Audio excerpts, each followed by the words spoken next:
بسم اللہ الرحمن الرحیم۔ ہر کام کرنے سے پہلے اس کا انجام سوچ لیا کریں۔ والدین کے اکلوتے بیٹے اور 2 بہنوں کے اکلوتے پڑھے لکھے بھائی جنید کا اپنے محلے کے ایک نوجوان سے جھگڑا ہو گیا۔ ہاتھا پائی ہوئی اور کچھ گالیوں کا تبادلہ بھی ہوا۔ جنید گھر آیا اور اپنے کمرے میں بیٹھ گیا۔ اس نے اپنے دشمن کو مارنے کا فیصلہ کر لیا اور الماری سے پستول نکال لیا۔ اچانک اسے اپنے ایک دوست کی نصیحت یاد آ گئی۔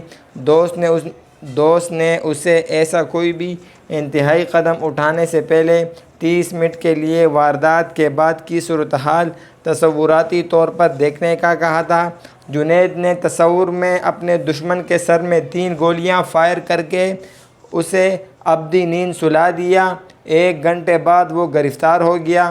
گرفتاری کے وقت اس کے والدین اور 2 بہنیں پھوٹ پھوٹ کر رو رہی تھیں۔ اس کی ماں بے ہوش ہو گئی۔ مقدمہ شروع ہوا تو گھر خالی ہونا شروع ہو گیا۔ ایک کے بعد ایک چیز بکتی گئی۔ بہنوں کے پاس تعلیم جاری رکھنا ناممکن ہو گیا اور ان کے ڈاکٹر بننے کے خواب مقدمے کے فائل میں خرچ ہو گئے۔ بہنوں کے رشتے آنا بند ہو گئے اور ان کے سروں میں چاندی اترنے لگی۔ جیل کی سلاخوں کے پیچھے ہر ہفتے والدین اور بہنیں ملاقات کے لیے جاتے۔ بہنوں کا ایک ہی سوال ہوتا کہ بھیا اب ہمارا کیا ہوگا؟ ہم اپنے بھائی کے بستر پر کسے سلائیں گے؟ ہم بھائی کے ناز کیسے اٹھائیں گے؟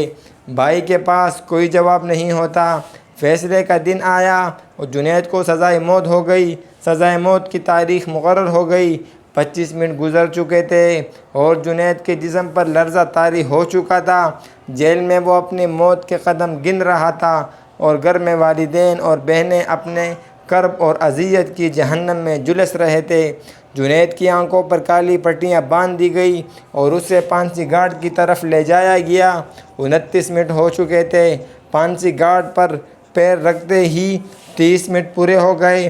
جنید پسینہ پسینہ ہو چکا تھا۔ اس کے جسم میں کپکپی طاری تھی۔ اس نے پستول واپس الماری میں رکھ دیا۔ اس نے میز سے اپنے بہنوں کی 2 کتابیں اٹھائی اور بہنوں کے پاس گیا۔ بہنوں کو مخاطب کرتے ہوئے کہا، میری پیاری بہنوں، تمہارے پڑھنے کا وقت ہو گیا ہے۔ خوب دل لگا کر پڑھو کیونکہ تمہیں ڈاکٹر بننا ہے۔ چند ماہ بعد جنید ایک بینک میں اچھی پوسٹ پر ملازم ہو گیا۔ جنید کی دونوں بہنیں ڈاکٹر بن گئی۔ وہ ایک کامیاب اور بھرپور زندگی گزار رہی ہیں۔